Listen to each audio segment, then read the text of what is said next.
इस बार मैंने इस बारे में देखा था भाई। ये पिछला ना तू। बोलिए शंकर भगवान की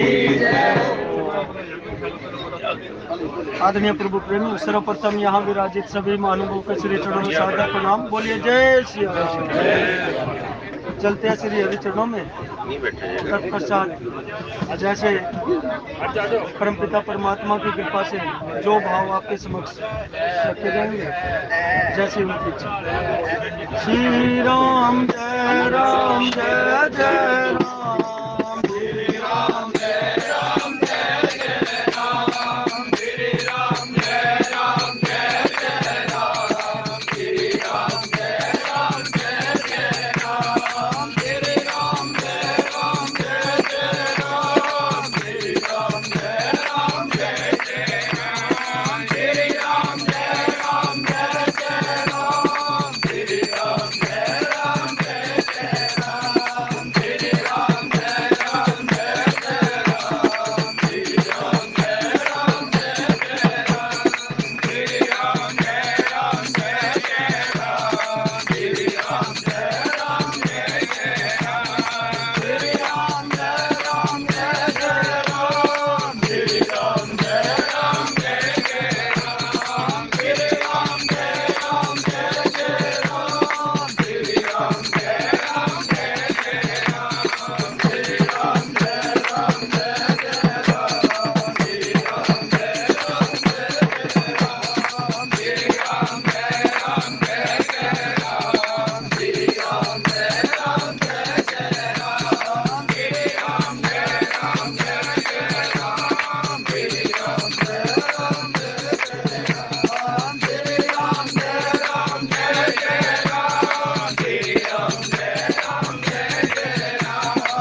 निज मन मुबर सुधार, बरनउँ रघुबर बिमल जसु, जो दायक फल चार, सियावर रामचंद्र पद जय शरण, शंकर हरि ओम जय जय सिया राम। बोलिए शंकर भगवान की जय हो।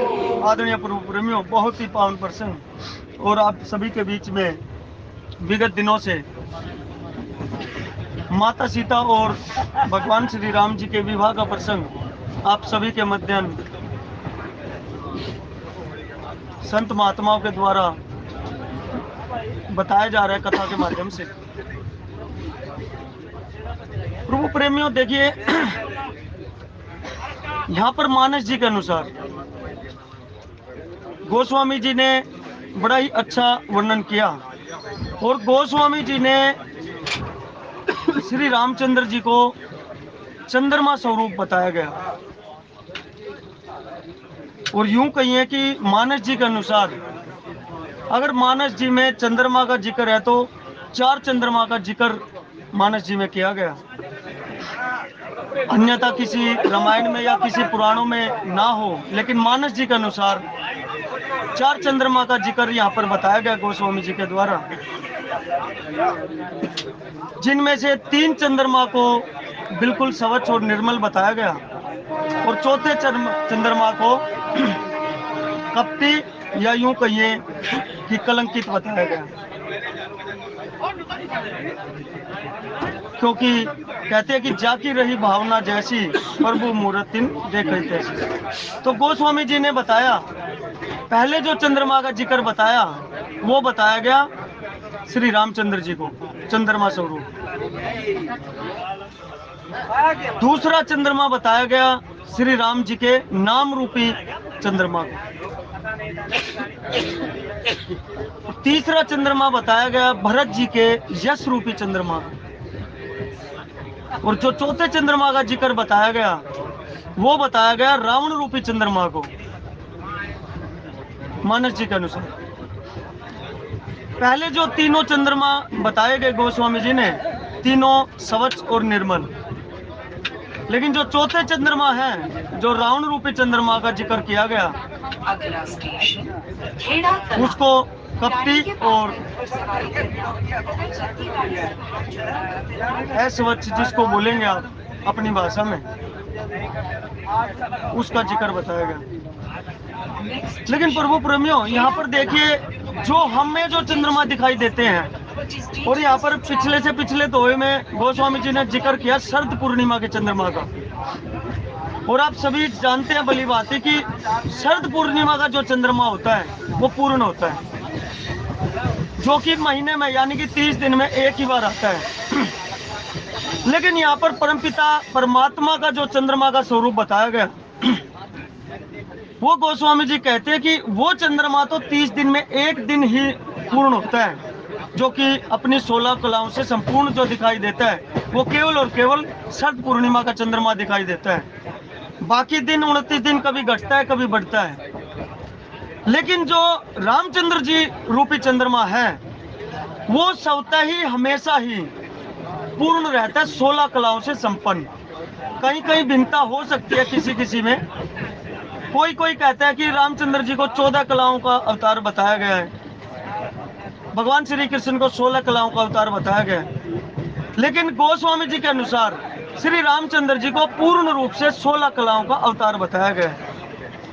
और दोहा संख्या बालकांड में दोहा संख्या 190 से लेकर के जहां पर 191 में जहां पर स्तुति शुरू होती है, दोहा संख्या 190 से लेकर के और दोहा संख्या 206 तक हर एक दोहे में एक कला का वर्णन है।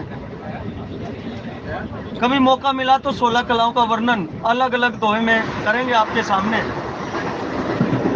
वो 190 से लेकर के 206 तक 16 के 16 दोहों में हर एक दोहे में एक कला का वर्णन दिया गया रामचंद्र जी के द्वारा। तो इसलिए जो रामचंद्र जी रूपी चंद्रमा है वो संपूर्ण 16 कलाओं का अवतार है, और न ही कभी तनिक भी कम होता और न कभी बढ़ता, यानी कि एक समान रहता है। उसी चंद्रमा की छवि को देख करके प्रसंग के अनुसार माता सीता देखते ही चकित रह गई। इससे पहले भी जब फुलवारी में गई थी, फुलवारी में जब माता सीता का और परमपिता परमात्मा का आमना सामना हुआ था, जब दिखे थे, तो वहां पर भी देखते ही चकित हो गई और उस सांवले सलोने को अपने हृदय में बिठा लिया। और उसके पश्चात माता गौरा के सामने जब प्रार्थना की, तो वहां पर माता गौरा से भी यही प्रार्थना की कि हे माँ, मन ही मन प्रार्थना। देखिए आजकल तो हम संसारिक जीव क्या करते हैं, पहले प्रार्थना करते हैं पूरी हो तो ही दर्शन को जाएंगे। जैसा कि भी भाई मनोज भी भजन सुना रहे थे और आखिरी कली में बताया मनोज जी ने कि जब मेरी पूर्ण हो जाएगी तो मैं दर्शन करने जाऊंगा। ये हम सभी संसारी आदमियों की, यही सबकी ऐसे ही व्याधि है कि हम मांगते हैं, जब परमात्मा से भी सौदेबाजी करने शुरू कर देते हैं। लेकिन कम से कम जो सत्संग में आते हैं उनको ये चीज ध्यान रखनी चाहिए कि हम बोल क्या रहे हैं, कैसा भजन गा रहे हैं।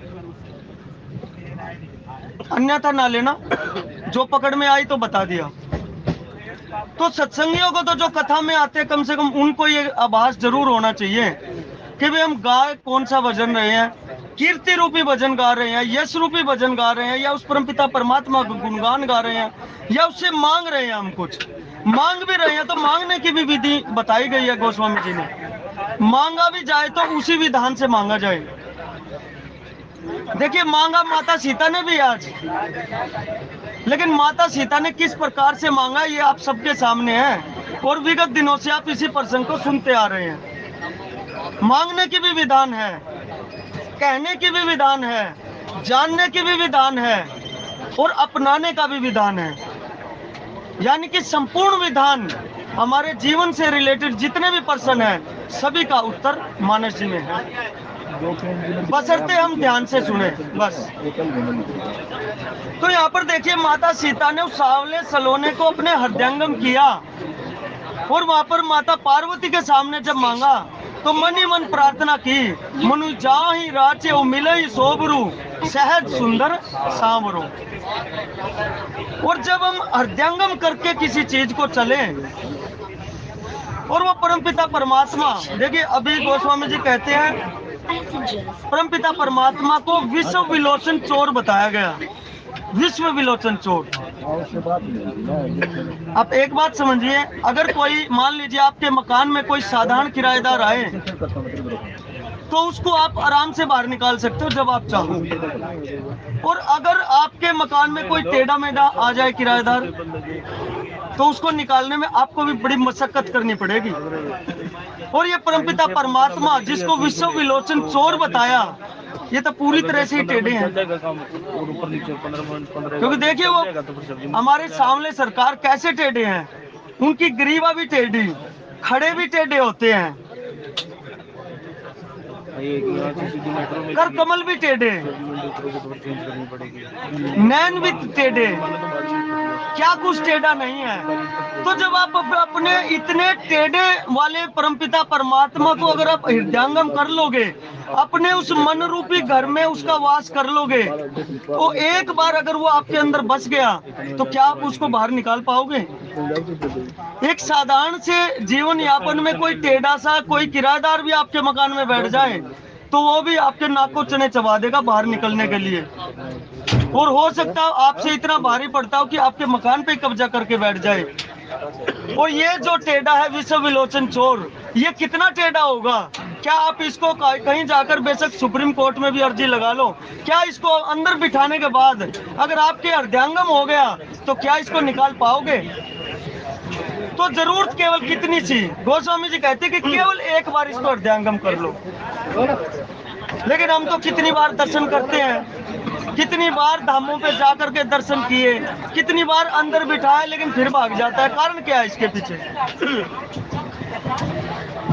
फिर कहते हैं कि कोई कहते हैं कि ये तो इंद्रियों से परे का विषय है। कोई कहते हैं ना कि भाई कोई निराकार समझता है जिसको, वो कहते हुए तो इंद्रियों से परे का विषय है। लेकिन क्या वो इंद्रियों से परे का विषय है? क्या हमारी एक एक इंद्री के ऊपर उस परमपिता परमात्मा ने एक एक देवता का वास नहीं कर रखा? तो वो इंद्रियों से परे का विषय कैसे हो गया? जनक जी महाराज कभी भी ऐसी चीज में नहीं फंसते थे, बाहरी आवरण में किसी को देख करके नहीं फंसते थे। लेकिन जब परमपिता परमात्मा का दर्शन किया तो अंदर बैठे हुए राम जी को जब बाहर पाया, जब साकार स्वरूप में जब उसके सामने आए तो सब कुछ सुध बुध भूल गए। सुध बुध बोलकर विश्वामित्र जी महाराज से कहते कि प्रभु ये है कौन? कहते कि आप जानो कौन है। कहते ज्ञानी तो आप हो, तो ज्ञानी आप हो तो आप ही बताओगे कि कौन है, क्योंकि जनक जी महाराज परम ज्ञानी। विश्वामित्र जी महाराज कहते हैं कि हे ज्ञानी महाराज आप भी बताओगे कि कौन है, हमें तो नहीं पता। क्योंकि जो भगत होता है प्रभु प्रेमियों, उसको ज्ञान व्यान से इतना कुछ लेना देना नहीं होता। भगत को बहुत ज्यादा ज्ञान की जरूरत भी नहीं होती, केवल और केवल उसको भाव पुष्ट करने की आवश्यकता है। केवल ज्ञान व्यान तो धरे रह जाते हैं फिर, क्योंकि भाव के बस में है भगवान। जब आपके भाव उतने प्रगाढ़ हो जाएंगे तो फिर आपको ज्ञान है नहीं है सब ही सब कुछ अपने आप होता चला जाएगा, आपको कुछ करने की जरूरत नहीं है। तो जनक जी महाराज से पूछा कि आप ही बताइए, आप ही ज्ञानी हैं, आप तो स्वतः ही उस ब्रह्म से बातें करते रहते हैं, स्वतः ही उसी के आनंद में खोए रहते हो, तो मुझसे क्या पूछ रहे हो? आप ही बताइए कौन है। कहते मुझे तो आज ये लग रहा है कि मेरे को अंदर से बेचैनी हो रही है आज। कह रहे क्यों बेचैनी हो रही है? कह रहे कि मुझे तो ऐसा आभास लग रहा है कि जो जिससे मैं अंदर जिसके सदा खोया रहता था, जिसके संग में, आज वो मेरे सामने प्रकट हो गए लगता है। क्योंकि आज तक मेरा चित्त ऐसे चुराए नहीं जाता था, जिस प्रकार से आज मैं विचलित हूँ। इनको देखने के पश्चात ये सुंदर दो राजकुमार मेरे सामने आए। विश्वामित्र जी कहते कि परमपिता परमात्मा तो परम तो एक है। आप जैसे ज्ञानियों से ही सुना हमने कि वो परम तो एक है, फिर ये तो दो है। जनक जी महाराज कहते हैं कि महात्मन आप मुझसे ही कहलवाना चाहते हैं, परम तो एक ही है, वो परमपिता परमात्मा तो एक ही है, लेकिन उसके रूप तो अनेक भी हो सकते हैं। क्योंकि देखिए प्रभु प्रेमियों, निराकार का अर्थ हम समझते अक्सर यही है कि जिसका कोई आकार नहीं, लेकिन ऐसा बिल्कुल भी नहीं है। निराकार का अर्थ ये नहीं है कि किसी का जिसका कोई आकार नहीं। निराकार का अर्थ ही यही है कि जिससे सभी आकार प्रकट होते हैं, वही निराकार है। निराकार का अर्थ ये नहीं है कि जिसका कोई आकार नहीं, ये हम भ्रम में हैं। निराकार का अर्थ ही यही है कि जिस आकार से सभी आकार प्रकट होते हैं, वही निराकार है। जाकी रही भावना जैसी, पर भी मूर्त तिन देखई तैसी। तो जिसकी जैसी भावना रहेगी प्रभु प्रेमियों, वैसी ही मूर्त उसके सामने आएगी। अब आप देखिए, कोई कृष्ण भगवान को मानता है, कोई राम जी को मानता है, कोई भोले बाबा को मानता है, तो क्या ये ब्रह्म अलग अलग हो गए? वो केवल एक ही है। आप जिसकी मूर्ति अंदर बिठा लोगे, आप स्वतः उसी के ध्यान मगन रहोगे। और यहाँ पर माता सीता के लिए गोस्वामी जी देखिए यहाँ पर व्याख्यान कर रहे हैं, माता सीता की सुंदरता का वर्णन जो कर रहे हैं आज के दोहे के अनुसार। कहते कि भाई माता सीता की मैं उपमा किससे दूं? गोस्वामी जी कह रहे हैं कि मैं उपमा किससे दूं, मेरे को तो कोई उपमा सूझ ही नहीं रही। गोस्वामी जी कहते कि मैं माता पार्वती से उपमा दूं तो वो भी ठीक नहीं है। कहते भाई क्यों ठीक नहीं है? क्योंकि माता पार्वती भी अर्धनारीश्वर रूप में है, यानी कि आधा स्वरूप भोले बाबा का और आधा माता का। तो कहते कि वो भी उस हिसाब से माता सीता के उसमें ठीक नहीं बैठती तुलना में, तो इसलिए मैं माता पार्वती की भी उपमा दे नहीं सकता। फिर कहते हैं कि रति जो कि कामदेव की पत्नी रति है, उससे कर ले तुलना थोड़ी। तो गोस्वामी जी कहते कि उससे भी तुलना नहीं हो सकती। कहते क्यों नहीं हो सकती? क्योंकि कामदेव देखिए बिना शरीर के हैं, अनंग हैं, तो उससे तुलना कैसे कर सकते हैं हम? और प्रभु प्रेमियों, जो ये चतुर सखी का जिक्र आया, देखिए बार बार चतुर सखियों का जिक्र हम यहाँ सुनते आ रहे हैं, तो ये चतुर सखी कौन है? महात्मन बताते हैं कि जब राजा जनक और माता सुनैना ने यज्ञ जो किया था, यानी कि जो हल चलाया था, सोने का हल चला करके, और उसमें यहाँ भी कई बार भ्रामकता की स्थिति होती कि कोई कहता कि माता सीता वहां घड़ा निकला ऐसे प्रकट हुई। लेकिन वहां पर देखिए, जब महाराज जनक और माता सुनैना ने हल चलाया तो उसको एक सिंहासन टकराया गया, जो मिथिला में आज भी आकर आप जाकर के पता कर सकते हैं। मिथिला में, बिहार के अंदर जो मिथिला नगरी है, बहुत सारे शायद सज्जन गए भी होंगे वहां पर। तो वहां पर जाकर जिसने पता किया उनकी वाणी मैं बता रहा हूं आपको। तो वहां पर एक सिंहासन से हल टकराया, और जैसे ही थोड़ी सी मिट्टी हटाई तो वहां पर वो सिंहासन स्वतः ही प्रकट हुआ, और प्रकट होने पर वहां पर माता सीता और अष्टसखियों के साथ वहां पर प्रकट हुई प्रभु प्रेमी।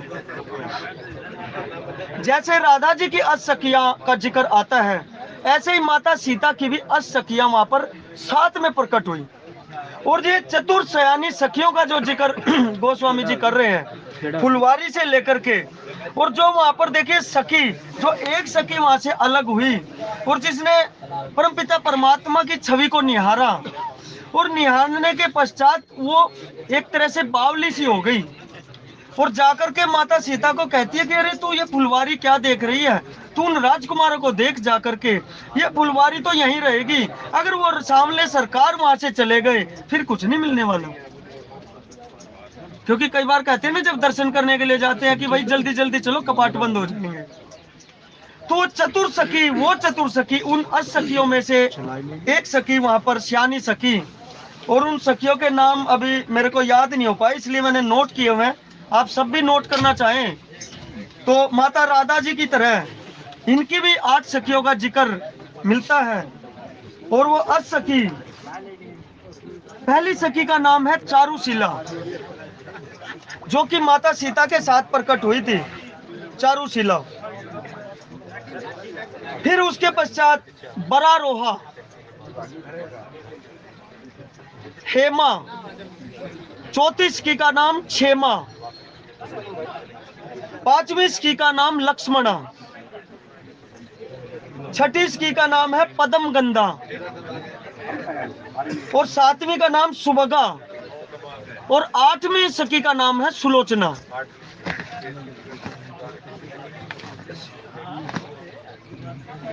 तो प्रभु प्रेमियों, इनमें से ही जो सुलोचना नाम की सखी है, वही चतुर्सखी वहां पर फुलवारी में जाकर के, और वहीं पर वो सारा दृश्य देखने के पश्चात और आकर के माता सीता को कहती है कि अरे तुम यहाँ पर क्यों बावरी हो रही हो।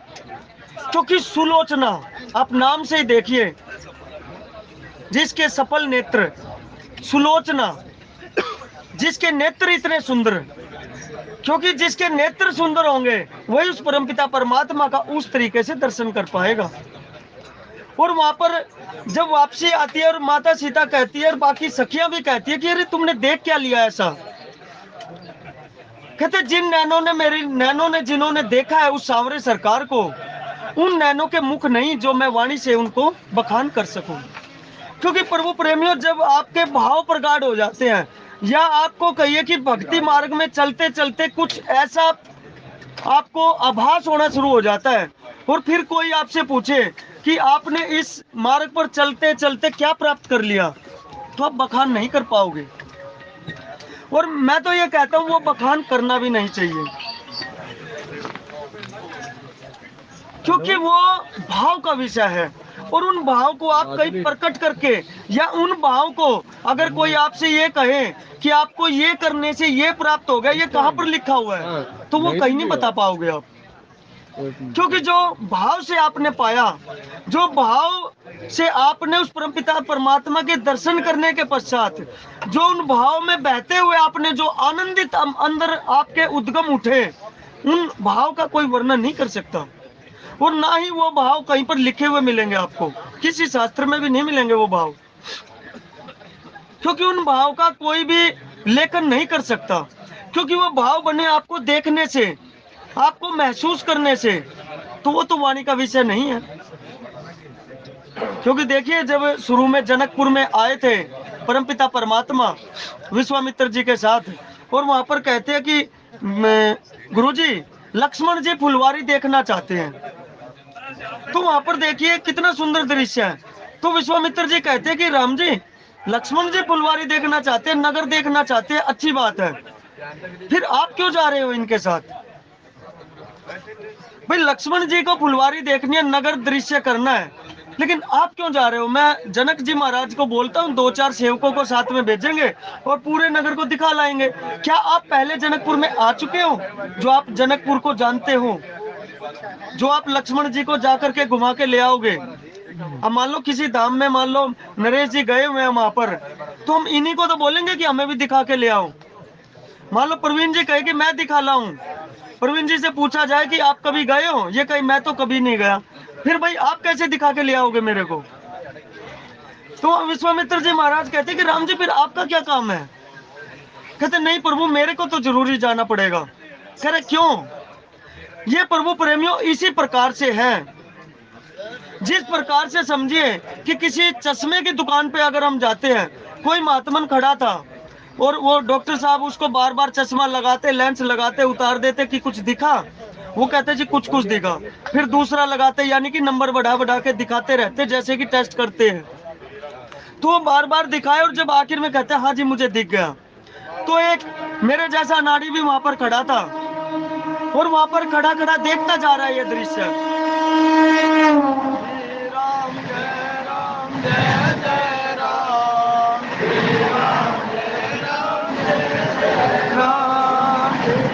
जय राम जय राम, राम जय राम जय जय राम, राम जय राम जय जय राम, श्री राम जय राम जय जय राम, श्री राम जय राम जय जय राम, श्री राम जय राम जय जय राम, श्री राम जय राम जय जय राम।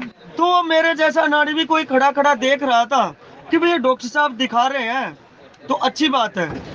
तो दिखाते दिखाते जब उसको बोला कि ठीक है आपका ऑर्डर हो गया, 2 दिन के बाद आप चश्मा लेके जाइए, वो तो चला गया। मेरे जैसा जाके बैठा कोई, जाकर के कहने लगा कि मुझे भी दिखाइए। उसको भी ऐसे एक लगाया, बोले दिखा कुछ? करे कुछ नहीं दिखा। दूसरा लगाया, करे दिखा कुछ? करे नहीं दिखा। ऐसे कर करके जब आखिरी स्टेज तक का जो डॉक्टर साहब के पास था वो भी चढ़ा दिया, फिर भी बोला मुझे कुछ नहीं दिखा। फिर बोला भाई आपको पढ़ना भी आता है, सामने क्या लिखा है? कहता जी इसीलिए तो आया हूँ, मुझे अगर पढ़ना आता तो आपके पास क्यों आता? कहते क्या मतलब? कह रहा मैंने ये सुना था कि चश्मा लगने के बाद पढ़ना शुरू हो जाता है, दिखना शुरू हो जाएगा, मैं तो इसीलिए आपके पास आया हूँ। कहते ऐसे पढ़ना शुरू नहीं होता। कह रहे क्यों?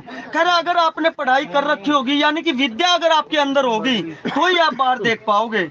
आज से क्या प्रभु प्रेमियों, अगर हमें इंग्लिश का ज्ञान है तो ही हम इंग्लिश के शब्द पढ़ पाएंगे, नहीं तो चश्मा कितना भी मोटा चढ़ा लें, जब तक हमें उसका ज्ञान नहीं होगा तो क्या हम पढ़ पाएंगे? इसका मतलब क्या? इसका मतलब ये कि जब तक परमपिता परमात्मा हमारे अंदर नहीं होगा, यानी कि हमारे साथ वो परमपिता परमात्मा नहीं होगा, तो हमारे भाव कैसे जुड़ पाएंगे? उस परमपिता परमात्मा के बारे में नहीं जानेंगे, उस परमपिता परमात्मा को अंदर नहीं बिठाएंगे, तो क्या हमारी इंद्रियों को तृप्ति हो सकती है? यानी कि अंदर होगा तो ही बात बनेगी, नहीं होगा तो नहीं बात बनेगी। क्योंकि देखिए उसके बगैर बिल्कुल भी काम नहीं चल सकता। किस तरीके से काम नहीं चल सकता? जैसे कि एक बार महात्मन बता रहे हैं कि किसी ने वसीयत लिखी कि भाई मेरी जो प्रॉपर्टी बचेगी उसमें से मेरे बड़े बेटे को 10% मिलेगा, यानी कि आधा मिलेगा, 50%। आधा मिलने के पश्चात 5% मिलेगा उसका मेरे उससे छोटे बेटे को, और फिर 4% मिलेगा मेरी बेटी को। कहते जी ठीक है। तो कुछ दिनों के बाद वो पधार गए, भोज भंडारा हुआ, सभी गणमान्य व्यक्ति बैठे, आस पड़ोसी रिश्तेदार, पंच परमेश्वर बैठे कि भाई इनका फैसला किया जाए। पीछे क्या छोड़ के गए हुए थे प्रभु प्रेमियों? केवल 19 ऊंट। तो शायद राजस्थान की तरफ की घटना रही होगी। 19 ऊंट। अब सभी माथा पच्ची करने लग गए कि भाई इसका फैसला कैसे हो। फिर सभी ने सलाह मिलाई कि भाई इन 19 के 19 को बेच दिया जाए और जो पैसा है सब में वितरित कर दो, जिसका जितना हिस्सा है। लेकिन घर वाले बोले कि नहीं, बेचना नहीं है, इनको ऐसे ही वितरित करो जिसका जो परसेंटेज लिखा हुआ है। तो 19 को कैसे डिवाइड करें? सभी अपनी कैलकुलेशन कर करके हार गए। जब सभी हार थक के बैठ गए, फिर देखते क्या है कि पड़ोस से एक ऊंट वाला ही गुजर रहा था। उसने देखा भाई काफी आदमी इकट्ठे हो रहे हैं, कह रहे भाई क्या माजरा है?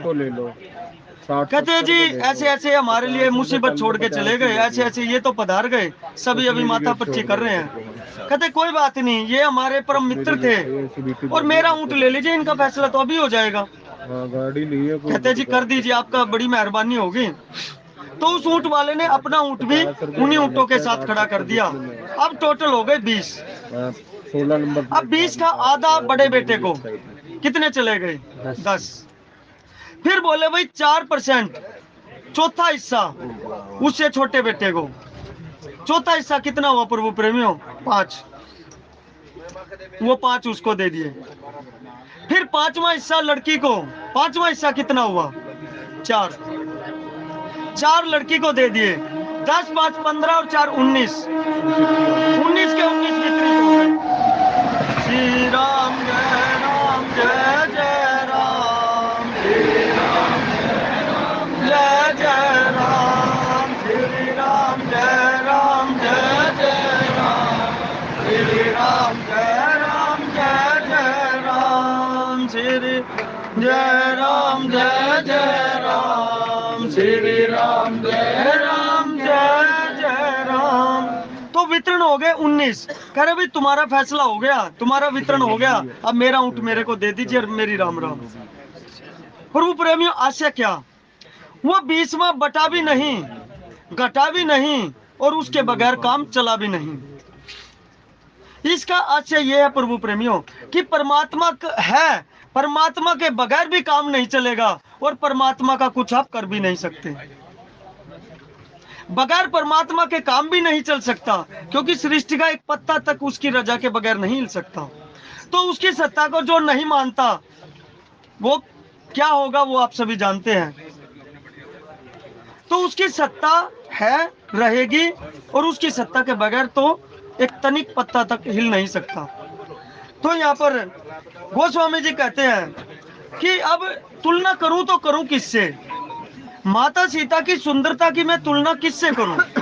फिर आगे चल के कहते कि माता लक्ष्मी का नंबर आया कि भाई माता लक्ष्मी बहुत अथा सुंदर है। लेकिन वहां पर प्रभु प्रेमियों गोस्वामी जी कहते कि माता लक्ष्मी का प्रादुर्भाव तो समुद्र से हुआ है। समुद्र का जल कैसा? खारा जल। तो खारे जल से जो प्रकट हुई हो तो क्या उससे तुलना करनी ठीक रहेगी, जिसका प्राकट्य ही खारे जल से हुआ हो? तो गोस्वामी जी भी तुलना कर करके हार गए। फिर कहते कि भाई मैं माता की तुलना ज्यादा कर नहीं सकता, क्योंकि मैं कुकवि का ठप्पा अपने लगवाना नहीं चाहता। तो प्रभु प्रेमियों आशय क्या कि वो महाजगत जननी माता वही परम सौंदर्य को धारण किए हुए हैं। और परमपिता परमात्मा के बारे में तो आप सभी जानते ही हैं कि करोड़ों करोड़ों कामदेव भी हार जाएं। और वहां पर देखिए फुलवारी में जब आए ना, जनकपुर में जब घूमने के लिए लक्ष्मण जी के साथ वहां पर जा रहे थे, तो वहां पर कुछ सखिया छेड़ने की आदत होती है, क्योंकि राम जी कभी भी सर उठा के चले नहीं, क्योंकि मर्यादा पुरुषोत्तम राम है। क्योंकि गंभीर नेत्रों वाले मेरे राम जी और चंचल नेत्रों वाले श्री कृष्ण जी। दोनों की देखिए परमपिता परमात्माओं की दोनों की बड़ी अच्छी विधान। प्रभु प्रेमियों यहाँ पर सखिया परेशान है कि ये हमारी तरफ देखते ही नहीं, और वहां पर गोपियां परेशान है कि ये देखने से मानते ही नहीं। विरोध में महात्मा जी बता रहे हैं कि वहां पर गोपियां परेशान है कि ये हमारा पीछा छोड़ नहीं रहे, क्योंकि उस सावले सरकार को उन्होंने अंदर जो बिठा लिया प्रभु प्रेमियों। और अंदर बिठाने के पश्चात क्योंकि वहां पर गोपियां इस बात से दुखी कि ये कभी इधर आ जाते, कभी उधर आ जाते, कभी हमारा पीछा छोड़ ही नहीं रहे, दिन देखे ना रात देखे हमारा पीछा छोड़ ही नहीं रहे विनोद में। नहीं तो कौन परमपिता परमात्मा का पीछा छोड़ना तो क्या स्वयं ही नहीं छोड़ना चाहेगा, और परमपिता परमात्मा अगर जिसको पकड़ ले, क्योंकि देखिए वहां पर जब उद्धव जी ज्ञान पेल रहे थे अपना गोपियों के सामने, तो गोपियों ने यही बोला ना कि अरे उद्धव, ये मन तो 10-20 नहीं है, और इस मन में तो वो सांवला सरकार बैठ चुका है, अब मैं इसको और कहाँ लगाऊं? ये ज्ञान व्यान की बातें मेरी समझ में तो कुछ आ नहीं रही, आप बोल क्या रहे हो? अब ये मन तो उसको चला गया, इस मन पे तो वो बैठ गया, अब मैं आपकी सुनूं कि सुनाऊं, क्या सुनाऊं? मेरे को तो कुछ समझ नहीं आ रहा। तो उद्धव जी भी ज्ञान बता बता के वहां पर थक चुके थे। तो वो वहीं पर गोपियों का वही कहने का आशय था प्रभु प्रेमियों, कि वो टेढ़ा हमारे अंदर बैठ गया, अब हमारे इस भवन में बैठ चुका है, अब उसको निकालना तेरे बस की भी बात नहीं है, और हम तो हार चुके, हमारे बस की तो है ही नहीं। वो सुंदर सांवला अंदर बैठ चुका है, अब बैठने के पश्चात वो निकलना नहीं है, चाहे जहां मर्जी जो मर्जी कर लो आप। तो उद्धव जी भी हार के चले गए। और यहाँ पर सखिया क्या कह रही है, कह रहे ये दो बालक कितने सुंदर हैं, लेकिन ये हमारी तरफ देख तक नहीं रहे। अरे इनको आवाज भी लगाई, आवाज लगाने पर भी नहीं देखते, तो फिर कहते हैं कि ये गूंगे होंगे, बहरे भी हो सकते हैं, क्योंकि कुछ सुनाई नहीं दे रहा इनको। लेकिन प्रभु प्रेमियों आप देखिए, बहरा किनको बताया जा रहा है? जो सुनई बिन काना, गोस्वामी जी पीछे कह रहे हैं ना कि सुनई बिन काना, जिनके बिना कान के भी जो सब कुछ सुन लेते हैं, उनको तो यहाँ पर बहरा बताया जा रहा है। फिर कहते हैं कि ये देखते भी नहीं है, लेकिन गोस्वामी जी तो कहते हैं देखते बिन नैना, बिना नैनों के भी सब कुछ देख लेते हैं। श्री राम जय राम जय जय राम, श्री राम जय राम जय जय राम,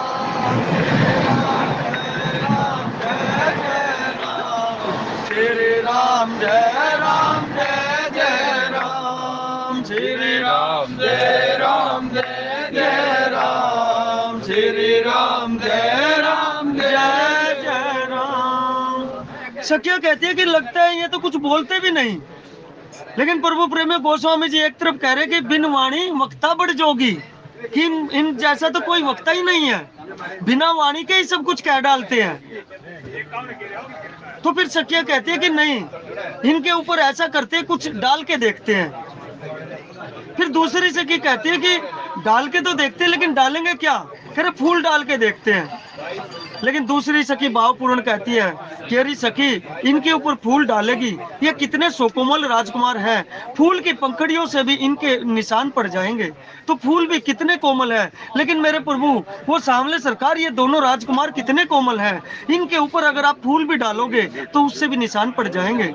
फिर क्या करते हैं, टंठल को अलग किया जाता है प्रभु प्रेमियों, पत्तियों को अलग किया जाता है, और फिर फूल बरसाए जाते हैं। और फिर वहां पर कहते हैं गोस्वामी जी, सिया हर सही बरसई सुमन, यानी कि एक तरफ तो परमपिता परमात्मा को वहां पर सुमन बरसाए गए, लेकिन प्रभु प्रेमियों अगर सुमन का तात्पर्य लगाए तो ये सुंदर मन भी सुमन के समान है। यानी कि यहाँ पर गोस्वामी जी कहना चाहते हैं कि सुंदर मन से अपने सुंदर भाव उनके ऊपर अर्पित किए, ये नहीं कि उनके ऊपर फूल बरसाए अपने, क्योंकि सुमन, मन को भी सुमन कहते हैं, सुंदर मन को भी सुमन कहा गया। तो वहां पर सुंदर सुमन जो बरसाए गए, जो पंखड़ियों को अलग करके बरसाए गए, उसका तात्पर्य ये है कि गोस्वामी जी यहाँ कहना चाह रहे हो मानो कि सुंदर मन के द्वारा सुंदर भाव को अलग अलग करके, सभी इधर उधर के भाव को अलग करके सुंदर भाव को उनको अर्पित किया गया। तो प्रभु प्रेमियों फिर वहां पर कहते हैं कि परमपिता परमात्मा कितने सुंदर है। फिर दूसरी सखी विनोद में कहती है कि कहाँ सुंदर है, ये तो इतने सुंदर है ही नहीं, कह रहे फिर भी कितने सुंदर होंगे, फिर भी एक अंदाजा लगाओ। तो दूसरी सखी कहती है कि केवल और केवल इतने सुंदर है जैसे हमारी जनक नंदनी माता सीता, जैसे कि हमारी माता सीता की जो छाया पड़े, केवल और केवल उस छाया रूपी जो सुंदरता है, राम जी तो केवल और केवल उतने ही सुंदर हैं, यानी कि हमारी माता से तो बहुत ही कम सुंदर हैं। माता सीता की जो छाया रूपी जो छाया पड़े, केवल और केवल उतने ही सुंदर हैं, उससे ज्यादा सुंदर नहीं है। यानी कि यहाँ पर माता की सुंदरता का वर्णन कहाँ तक हुआ होगा, जहाँ पर परमपिता परमात्मा की सुंदरता का वर्णन पीछे गोस्वामी जी किए, कि करोड़ों करोड़ों कामदेव भी जिनकी सुंदरता के ऊपर लज्जा के थकित होकर के बैठ जाएं, ऐसे परमपिता परमात्मा और यहाँ पर माता सीता की सुंदरता कितनी होगी प्रभु प्रेमियों। तो क्या गोस्वामी जी उनकी तुलना कहीं कर पाते? केवल और केवल हम जैसे जीवों को समझाने मात्र के लिए 2-4 उदाहरण गोस्वामी जी ने यहाँ पर रखे, जैसे माता लक्ष्मी का रखना चाहा लेकिन रखा नहीं, और आखिर में कह दिया कि मैं तुलना कर ही नहीं सकता, क्योंकि अगर मैं तुलना करूंगा तो मैं कुकवि कहलाऊंगा, जो कि मैं अपने ऊपर ये ठप्पा लेना नहीं चाहता। क्योंकि प्रभु प्रेमियों, कई महात्माओं के भाव ये भी हैं कि जहाँ पर अयोध्या कांड जी जो शुरुआत में होता है, वहां पर जो दुआ लिखा हुआ है श्री गुरु चरण सरोज रज, तो वहां पर गोस्वामी जी कहते हैं कि मेरे गुरु रूप में, वहां पर गुरु की भूमिका में माता सीता को बिठाते हैं गोस्वामी जी कि मेरे की यहाँ पर इससे आगे जो अब मेरे गुरु की भूमिका में माता सीता रहेंगी, क्योंकि माता सीता का आगे से, क्योंकि उससे आगे देखिए, जब ते राम ब्याही गढ़ाई नित नव मंगल मोद बढ़ाए भुवन चारी 10 भूधर बारी सुकृत मेघ बरसाई सुखबारी। क्योंकि वहां पर माता सीता का ही आवरण उनके सामने रहता है गोस्वामी जी के सामने कि सुकृत मेघ बरसाई सुखबारी, कि ये मेघ भी उनकी सुकृत को देखते हुए कितना कुछ बरसाते हैं। वहां पर सुख मूल जो भी सब कुछ आवरण एकदम से वातावरण अनुकूलित वातावरण हो जाता है प्रभु प्रेमियों। जिस प्रकार से रामचंद्र जी जब फुलवारी में जाते हैं तो वहां पर जो फुलवारी, जो फूल सूख गए थे, जो पेड़ पौधे भी सूख गए थे, यहाँ तक कि गोस्वामी जी वर्णन करते हैं कि जो पत्ते झड़ के इधर उधर भी हो गए थे, वो भी इतने सुकोमल हो गए कि कहीं परमपिता परमात्मा को तनिक भी चोट न पहुंचे। तिनके पर भी इतने मुलायम हो गए प्रभु प्रेमियों कि रेशम के गद्दे भी क्या मांगे उनके सामने, क्योंकि परमपिता परमात्मा को कहीं कुछ चोट ना पहुंच जाए मेरे प्रभु को। तो आगे चलकर कहते हैं, चली संग ले सखी सयानी गावत गीत मनोहर बानी, सो है नवल तनु सुंदर सारी जगत जननी अतुलित छवि बारी। यानी कि चतुर सखियां सीता जी को साथ लेकर के और फिर मनोहर वाणी से गीत गाती हुई चलती हैं, और सीता जी के नवल शरीर पर सुंदर साड़ी सुशोभित है, और जगत जननी माता की छवि महान अतुलनीय है, यानी कि जिसका कोई तोल मोल हो नहीं सकता। इस प्रकार से माता सीता की सुंदरता का वर्णन गोस्वामी जी कहते हैं। और फिर जब वहां पर यज्ञ के अंदर जाकर के देखती है, धनुष यज्ञ जो सजाया गया था, उसके पास जब माता सीता को चतुर सखियों के साथ लिवाया गया, जनक जी की प्रेरणा के बाद जनक जी ने जब कहा कि माता सीता जी को लेकर के आइए, तो वहां पर सीता जी अपनी सभी अष्ट सखियों के साथ, यानी कि यहाँ पर गोस्वामी जी ने लिखा चतुर सखी, यानी कि वहां पर अष्ट सखियों के साथ मिलकर के माता सीता आती है।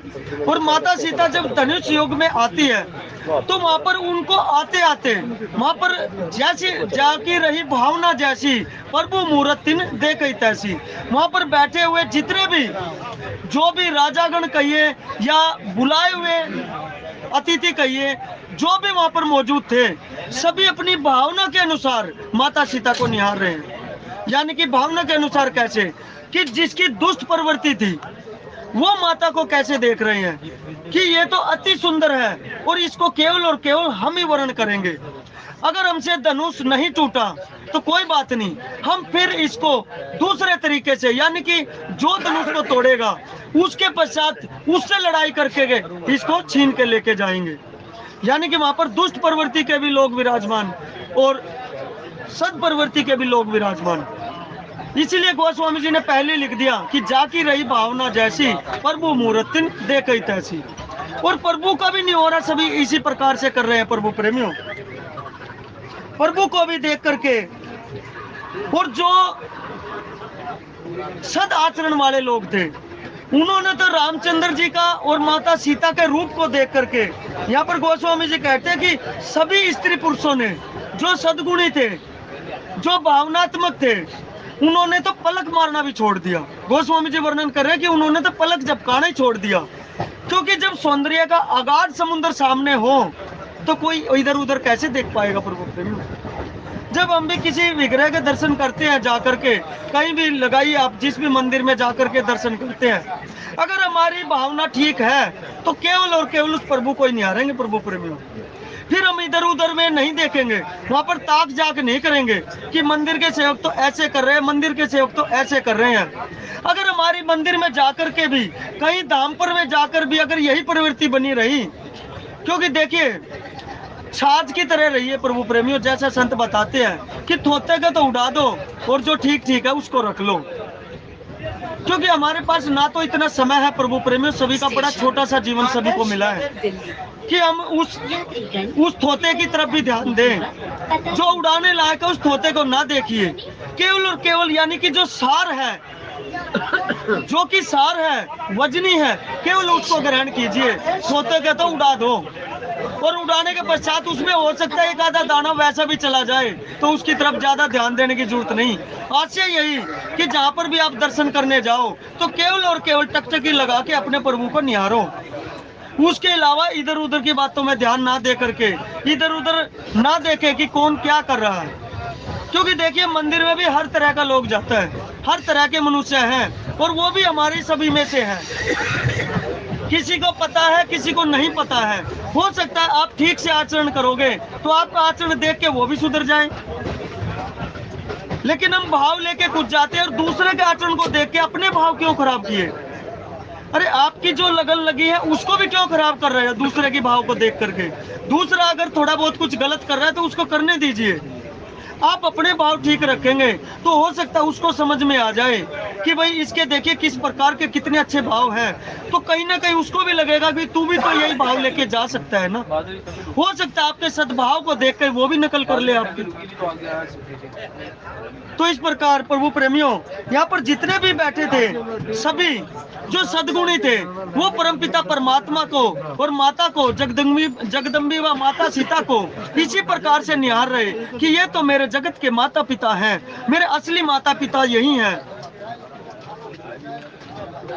और फिर कहते हैं हरु विधि बेगी जनक जड़ताई, मति हमारी असी देहि सुहाई, बिनु विचार पनु तज नर नाहू, सिय राम कर करे विवाहू। और ऐसे सज्जन जब माता सीता को और रामचंद्र जी को निहारते हैं, फिर उनकी कोमलता को देख करके मन ही मन जिज्ञासा करते हैं कि ये जनक जी ने ऐसी मूर्खता क्यों की कि इतने भारी पिनाक धनुष को शर्त के रूप में रख दिया कि जिसको ये सुकुमार मेरे परमपिता परमात्मा, ये सुकुमार राजकुमार, ये सावला सलोना, कि जिसको फुलवारी के अंदर फूल चुनते हुए भी माथे पे पसीने आ गए थे, पसीने के बूंदे टपकने लग गई थी, वो इस जड़ पिनाक को कैसे तोड़ पाएंगे। इस शिव धनुष को, इस पिनाक धनुष को, इतने जड़ धनुष को जिसको कोई ये महान इतने योद्धा भी हिला नहीं सके, तो ये क्या सुकुमार, ये राजकुमार, ये मेरे परमपिता परमात्मा इसको कैसे हिला पाएंगे। तो ये जनक जी ने कितनी मूर्खता पूर्वक बात की है कि शर्त भी कैसी रखी कि जब तक ये पिनाक धनुष नहीं टूटेगा तब तक माता सीता इसको वर्ण नहीं कर पाएगी। तो देखिए जिसके प्रति हमें अगाध प्रेम होता है ना प्रभु प्रेमियों, अगर उसके जीवन में थोड़ा सा भी कष्ट आना शुरू हो जाए ना, तो अगर सही से आप सनातनी हैं तो आपके मन में उससे ज्यादा कष्ट होगा। अगर आप मान लीजिए मुकेश जी को चाहते हैं और इनके जीवन में कोई कष्ट आ गया तो ये दुखी कम होने चाहिए, हम दुखी ज्यादा होने चाहिए। सही भावना तो ये होनी चाहिए, क्योंकि जो अपने हितैषी को देख करके दुखी ना हुआ, उनके दुख को देख करके 3 गुना दुखी ना हुआ कम से कम, महात्मा बताते हैं कि कई गुना दुखी हमें होना चाहिए अपने हितैषी का दुख को देख करके। वो दुखी हो ना हो, हमें उससे ज्यादा दुख होना चाहिए। इसी प्रकार देखिए आज गोस्वामी जी साफ साफ बता रहे हैं, क्योंकि प्रभु प्रेमी मानस जी पूरी की पूरी हमारे व्यवहार में उतारने लायक है। हर एक सूत्र मानस जी में अंकित है, पकड़ने वाला चाहिए हर एक सूत्र। भाई से भाई का प्रेम कैसा होना चाहिए, पति पत्नी का प्रेम कैसा होना चाहिए, बच्चों के साथ कैसा व्यवहार करना चाहिए, गुरुजनों के सानिध्य में कैसे चलना चाहिए, व्यवहारिक कैसे हमें निभाना चाहिए, हर एक चीज, सामाजिकता कैसे निभानी चाहिए, हर एक चीज मानस जी से प्राप्त होती है। तो इस प्रकार देखिए यहाँ पर जब उनकी भावना को देखकर जनक जी को भी मूड कहने से नहीं चुके, और ये मैं नहीं, गोस्वामी जी कह रहे हैं यहाँ पर कि हरु बेगी बेगी जनक जड़ताई, कि जनक जी की ठिठाई तो देखिए, जनक जी की ठिठाई तो देखिए कि इतने कठोर धनुष को प्रतिज्ञा में रख दिया कि जब तक ये इस पे पिनाक पे परतंजा नहीं चढ़ेगी, इसको नहीं तोड़ेंगे, तो जब तक माता सीता वरेगी नहीं। तो ये कितने सुकोमल राजकुमार, ये कितने सुकोमल हैं, जिनको फूल चुनते हुए भी पसीने की बूंदें टपकने लग जाए, तो इस पिनाक धनुष को कैसे तोड़ पाएंगे। और प्रभु प्रेमियों, यहाँ पर मन ही मन विधाता से प्रार्थना करते हैं कि ये जनक जो की ऐसी सुंदर बुद्धि दीजिए जिससे कि ये विचार ही छोड़ दे, यानी कि जनक जी अपना प्रण छोड़ दे और माता सीता का विवाह रामचंद्र जी के साथ सीधे सीधे करवा दे। तो जिस जाकी रही भावना जैसी, प्रभु मूर्तिन देखई तैसी। तो प्रभु प्रेमियों, आप सभी के भाव के अनुसार जो भी भाव उस परमपिता परमात्मा की कृपा से प्रकट हो पाए, त्रुटि के लिए मैं क्षमा प्रार्थी, और जो भी भाव प्रकट हो पाए माता पार्वती और भगवान शंकर के चरणों में प्रदान करते हुए त्रुटि के लिए फिर से क्षमा याचना। बोलिए जय सिया राम। सच्चिदानंद भगवान की जय हो। जनक दास जी का बहुत बहुत धन्यवाद। बहुत ही कथा